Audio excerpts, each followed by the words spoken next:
J'ai eu un restaurant, ce qui m'a donné le titre d'entrepreneur peut-être, ou sinon femme d'affaires, mais j'étais dans le rouge pendant les 5 ans que j'étais restauratrice.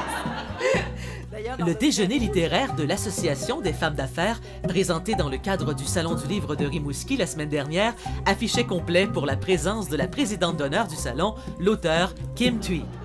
Je dirais, on a le privilège, quand on est auteur, de rencontrer les lecteurs parce que eux, ils nous connaissent déjà. Ils ont l'impression de nous connaître et donc on arrive devant des amis et non pas juste des lecteurs. Et dans mon cas, je sais pas, peut-être parce que je suis petite, on me prend tout de suite, tout entière. C'est comme si tu faisais partie de la famille comme une petite sœur. Tout à fait. Ce sont des retrouvailles. Même quand on se connaît pas, on a l'impression que... Ben moi, j'ai l'impression que ce sont des retrouvailles. Donc, mes frères m'ont inscrite en fait en droit. Et je ne sais pas pourquoi ils m'ont accepté. Je pense, encore une fois, c'était à la dernière minute, probable, parce que j'avais pas non plus la bonne moyenne, mais peut-être, parce qu'ils cherchaient une... en tout cas, le fait que je sois minorité visible et femme et tout ça, je dis, hey, il y a une assez folle pour s'inscrire, une vierge, il y en avait jamais eu avant, peut-être. Là, je dis, on va la prendre. Et c'est comme ça que je suis rentrée en droit. Et donc, pour quitter le Vietnam, c'était la seule façon c'était de s'enfuir. Et il y avait tous ces petits bateaux de pêche. Pour vous donner une idée, notre bateau, c'était un bateau de 6 mètres de long et on était 218 personnes sur le bateau. Née à Saigon en 1968, Kim Thuy quitte le pays à l'âge de 10 ans avec sa famille sur les Boat People. Des souvenirs désagréables pour l'âme d'une jeune fille qui, malgré tout, 40 ans plus tard, transmet encore cette énergie débordante de bonheur. Je pense que je suis née avec le gène du bonheur. Je suis condamnée au bonheur. Dans le sens où, en même temps, vous savez, on ne pensait pas avoir la chance d'avoir une deuxième vie. Et on l'a eu. Alors oui, c'est sûr que si on a péri en mer, on ne pourra pas parler de ces expériences-là avec légèreté. Mais dans notre cas, je vous dirais, on a la chance d'avoir survécu, on a la chance d'arriver dans un pays tellement accueillant, un pays qui nous a enveloppés, qui nous a portés dès le début. Je vous en parle, j'ai encore le frisson.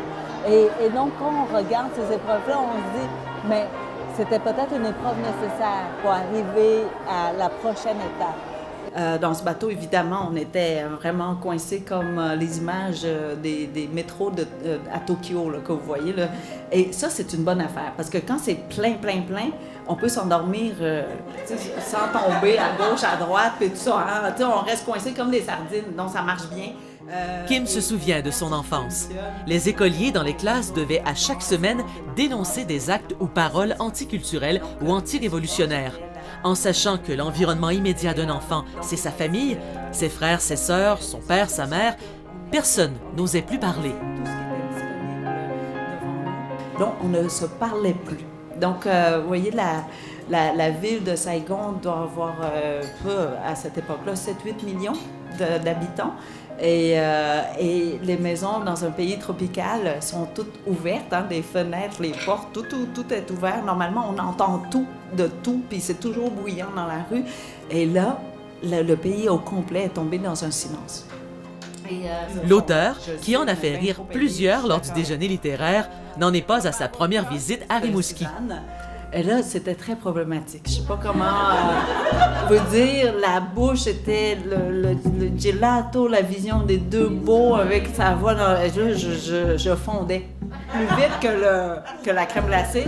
Donc, j'ai dit là, je me suis fait une barbe et j'ai dit Marco, plus de chansons. Règlement numéro 1.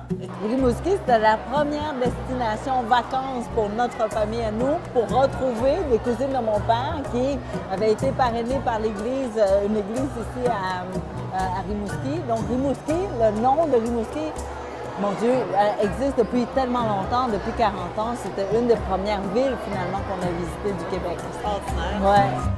On regarde ici.